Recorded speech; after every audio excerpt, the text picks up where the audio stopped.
What are you saying, ladies and gents? It's your boy by Cat Sam. Please like and subscribe before the video starts. Let's go right into it. And I can hand on heart say, my England 11 that will win the Euros, you heard it here, will win the Euros. And the main reason why is there's no 5 at the back. It's got to be 4 at the back. 4-2-3-1. And there's 5-3-2 or 5-2-2-1.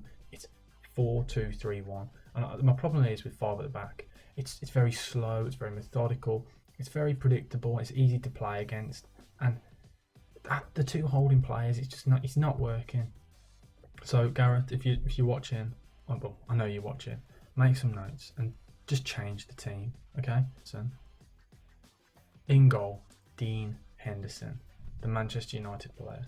Only played 3 times though this season. Once in the Champions League where they lost to Istanbul, but he didn't have a bad game. And twice in the Carabao Cup. And one he played absolutely brilliantly against Luton, like really well. And the thing is, we've seen him last season. We know exactly what we're going to get with Dean Henderson. He's brilliant on the ball. He's brilliant long balls. He's just brilliant at everything that you need as a modern day keeper. And he's a really good shot stopper. Yeah. So Dean Henderson definitely has got to be the keeper. Now this Jordan Pickford, I don't know how he's still got the job. Yes, he always plays well for England, but he's still got a mistake in him. We can't have it at the Euros. So yeah, Dean Henderson in goal. My first centre back is Tyrone Mings, and I think he's probably the most improved England player since his first call up last season. And mainly after the first quarantine break, I think he's brilliant, and he's a left-footed, left-sided defender, which is ideal, brilliant for building up play and fast-moving football. But yeah, and he's been part of the tightest defence in the league this season, only conceded 9 goals with the Villa. So yeah, it's got to be Tyrone Mings. And alongside him is a right-footed centre-back who has not made the squad, this recent squad. It's James Tarkowski, and I really rate him. I love him. He's brilliant on the ball. He's good in the air. He's well drilled. He plays for Sean Dyche's team. And yes, he's only played 5 games this season because he was injured at the start. But since he's come in, you've seen Burnley they've not picked up results, but they've drawn a couple of games. And you can see the impact he has. And I think he's a brilliant player. I think he'd be very commanding and just a brilliant player to play alongside Tyrone Mings.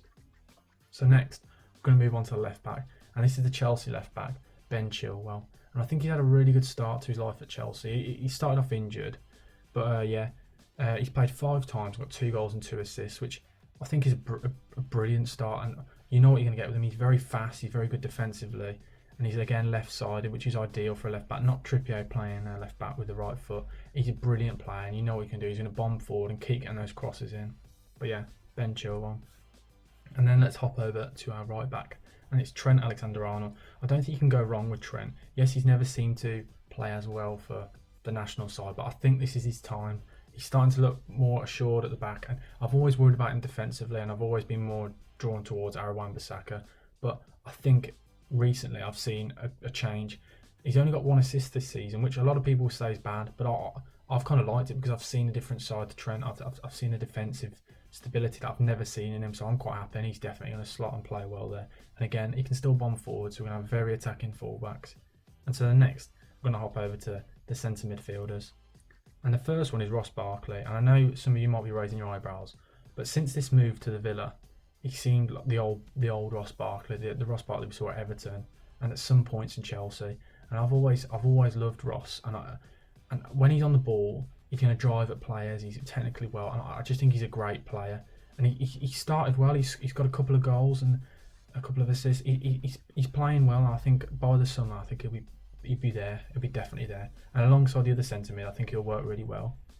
So that's leading on to our next player, and that's Jordan Henderson. And I was never a fan, and recently I've noticed what Liverpool are like without him, and I think he's the best English midfielder at the moment. So I think he has to play, and he has to captain the side, and he'll be that drive, and he'll sit when Ross goes. And I think he'll just give that defence that wall in front. I think he'll be absolutely brilliant. So yeah, let's move on to the next player. The next player is Jack Grealish playing at left mid. And Gareth Southgate, I know he's not a #1 fan of our man Jack, but yeah, Jack's a brilliant player. You've seen he's 5 goals and 4 assists, I think it is. But yeah, you know what you're going to get with Jack. He's a brilliant player. Yeah, you know what you're going to get. And him with Chilwell on the left-hand side. Because he's right foot, he'll be coming in, which will allow the overlap for Ben Chilwell. But yeah, Jack Grealish has got a slot in there. Then we're going to move to number 10.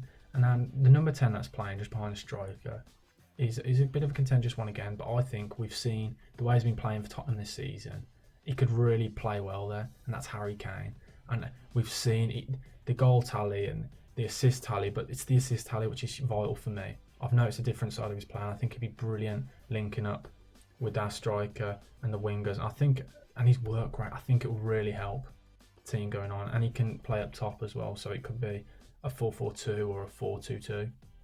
I forgot the other one there. But yeah, brilliant player. Let's move on to our right mid. And it's Raheem Sterling. He's not had a brilliant start. Yes, he's got 2 goals, but he's not been the Raheem Sterling we've known. But I still think he's a brilliant player, and I think he has to be in the team.